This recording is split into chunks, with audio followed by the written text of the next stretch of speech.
Hello എല്ലാവർക്കും welcome to FMKC world YouTube channel. നമ്മളിന്ന് തയ്യാറാക്കാനായിട്ട് പോകുന്നത് കുനാഫ പുഡിങ്ങാണ് കേട്ടോ.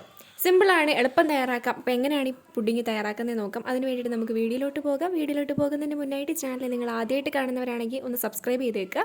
സബ്സ്ക്രൈബ് ചെയ്യുമ്പോൾ തൊട്ടടുത്ത് വരുന്ന ബെൽ ബട്ടൺ ഒന്ന് ക്ലിക്ക് ചെയ്ത് ഓൾ എന്ന ഓപ്ഷൻ തന്നെ സെലക്ട് ചെയ്യണം കേട്ടോ. എങ്കിൽ മാത്രമേ ഞങ്ങൾ വീഡിയോസ് അപ്ലോഡ് ചെയ്യുമ്പോൾ തന്നെ നിങ്ങൾക്ക് നോട്ടിഫിക്കേഷൻ ലഭിക്കത്തുള്ളൂ. അതുപോലെ വീഡിയോസ് ഇഷ്ടമായ ലൈക്ക് ചെയ്യുക, ഫ്രണ്ട്സിനൊക്കെ ഒന്ന് ഷെയർ ചെയ്ത് കൊടുക്കുക. അപ്പോൾ എങ്ങനെയാണ് ഈ പുഡിങ് തയ്യാറാക്കുന്നത് നോക്കാം. നേരെ നമുക്ക് വീഡിയോയിലോട്ട് പോകാം. 400 ഗ്രാം കുനാഫ നമ്മളൊരു പാത്രത്തിലേക്ക് എടുത്തു വെച്ചിട്ടുണ്ട്. പിന്നെ നമ്മൾ കുറച്ച് ബദാം പരിപ്പ്, പിസ്ത ഇതെല്ലാം കൂടെ നന്നായിട്ടൊന്ന് വറുത്തെടുക്കാം. ഇനി നമ്മളൊരു പാനിലേക്ക് ബട്ടർ ചേർത്ത് കൊടുത്തിട്ടുണ്ട്. അതൊന്ന് ഉരുകി വരുന്ന സമയത്ത് നമ്മൾ ഈ മിക്സ് ചെയ്ത് വെച്ചിട്ടുള്ള കുനാഫ പിന്നെ നമ്മൾ വറുത്തെടുത്ത് വെച്ചിട്ടുള്ള ആ ബദാമും പിസ്ത എല്ലാം കൂടെ നമ്മൾ പൊടിച്ചെടുത്തിട്ടുണ്ട്. അതും ഇതിലേക്ക് ഇട്ട് കൊടുത്തിട്ടുണ്ട്. ആ സംഭവമാണ് നമ്മളിപ്പോൾ ഇതിലേക്ക് ഈ ബട്ടറിലേക്ക് നമ്മളിപ്പോൾ ചേർത്ത് കൊടുക്കുന്നത്. ഇനി നമ്മളിതിലേക്ക് ചേർത്ത് കൊടുക്കുന്നത് പഞ്ചസാര പൊടിച്ചതാണേ. അതിലേക്ക് ഇട്ട് കൊടുത്തതിന് ശേഷം നന്നായിട്ടൊന്ന് ഇളക്കി കൊടുക്കാം. പിന്നെ നമ്മളിതിലേക്ക് ചേർത്ത് കൊടുക്കുന്നത് പാൽപ്പൊടിയാണ്. അതും ഇതിലേക്ക് ചേർത്ത് കൊടുത്തിട്ട് നന്നായിട്ട് ഇളക്കി കൊടുക്കാം. നമ്മളിപ്പോൾ ഇതെല്ലാം കൂടെ നമ്മൾ ബട്ടറിലിട്ടിട്ട് നന്നായിട്ടൊന്ന് ഇളക്കി വറുത്തെടുക്കാൻ വേണ്ടിയിട്ട് പോവുകയാണ് കേട്ടോ.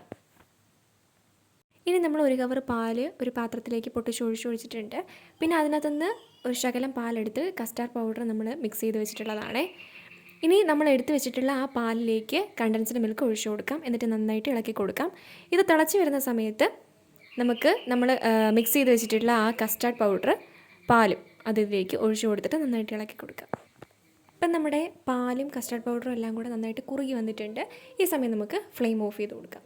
ഇനി നമ്മൾ പുഡിങ് ഏത് ഡിഷിലാണോ നമുക്ക് തയ്യാറാക്കാൻ വേണ്ടിയിട്ട് നോക്കുന്നത് ആ പാത്രത്തിൽ നമ്മൾ വറുത്ത് വെച്ചിട്ടുള്ള ആ ഒരു കുനാഫയുടെ ആ ഒരു ബർമസരിയും പിന്നെ അതുപോലെ നമ്മൾ അതിനകത്ത് എല്ലാം കൂടെ മിക്സ് ചെയ്ത് നമ്മൾ വറുത്തെടുത്തിട്ടില്ലേ അതെല്ലാം കൂടെ നമ്മൾ ആദ്യത്തെ ഒരു ലെയറായിട്ട് ആ പാത്രത്തിലേക്ക് വെച്ച് കൊടുക്കാം. ഇനി നമ്മളതിലേക്ക് സെക്കൻഡ് ലെയറായിട്ട് വെച്ച് കൊടുക്കുന്നത് നമ്മുടെ ആ പാലിൻ്റെ ആ മിക്സില്ലേ അതാണ് സെക്കൻഡ് ലെയറായിട്ട് ഇതിൻ്റെ മുകളിൽ ഒഴിച്ചു കൊടുക്കുന്നത്. ഇനി നമ്മൾ തേർഡ് ലെയറായിട്ടും നമ്മുടെ ആ കുനാഫ വറുത്ത് വെച്ചിട്ടുള്ളതാണ് വെച്ച് കൊടുക്കുന്നത്. ഇനി അതിൻ്റെ മുകളിൽ നമ്മൾ ഫോർത്ത് ലെയറായിട്ട് സെറ്റ് ചെയ്യാൻ വേണ്ടിയിട്ട് പോകുന്നത് ആ പാലിലേക്ക് നമ്മൾ കുറച്ച് ബ്ലൂബെറിയുടെ ക്രഷ് ഒഴിച്ചു കൊടുത്തിട്ടുണ്ട്. അത് മിക്സ് ചെയ്തതിന് ശേഷം അതാണ് ഫോർത്ത് ലെയറായിട്ട് നമ്മൾ ഇതിൻ്റെ മുകളിലേക്ക് വെച്ച് കൊടുക്കുന്നത്. ഇനി നമുക്കിത് ഒരു ഫോയിൽ പേപ്പർ ഉപയോഗിച്ചിട്ട് നന്നായിട്ട് കവർ ചെയ്തതിന് ശേഷം ഫ്രിഡ്ജിലേക്ക് മാറ്റാം. അതൊന്ന് സെറ്റാവാൻ വേണ്ടിയിട്ട് വയ്ക്കാം. അപ്പം നമ്മളിത് പിറ്റേ ദിവസം വൈകിട്ടാണ് എടുത്തിട്ടുള്ളത്. അടിപൊളിയായിട്ടുണ്ട്, സംഭവം സെറ്റായിട്ടുണ്ട് കേട്ടോ. ആ ഒരു നമ്മൾ മുകളിൽ വെച്ച ആ ഒരു ബ്ലൂബെറിയുടെ ടേസ്റ്റ് നന്നായിട്ട് എടുത്തറിയുന്നുണ്ട്. സംഭവം എന്തായാലും കിടുവായിട്ടുണ്ട്. ആ കുനാഫയുടെ സംഭവങ്ങളൊക്കെ അടിക്കാൻ കിട്ടുന്ന സമയത്ത് അടിപൊളിയായിട്ടുണ്ട്. അപ്പോൾ എല്ലാവരും ട്രൈ ചെയ്ത് നോക്കണം. എന്നിട്ട് അഭിപ്രായങ്ങളൊക്കെ കമൻറ്റ് ബോക്സിൽ കമൻറ്റ് ചെയ്യുക. നമുക്കിനി അടുത്ത വീഡിയോയിൽ കാണാം. അതുവരേക്കും ടാറ്റാ.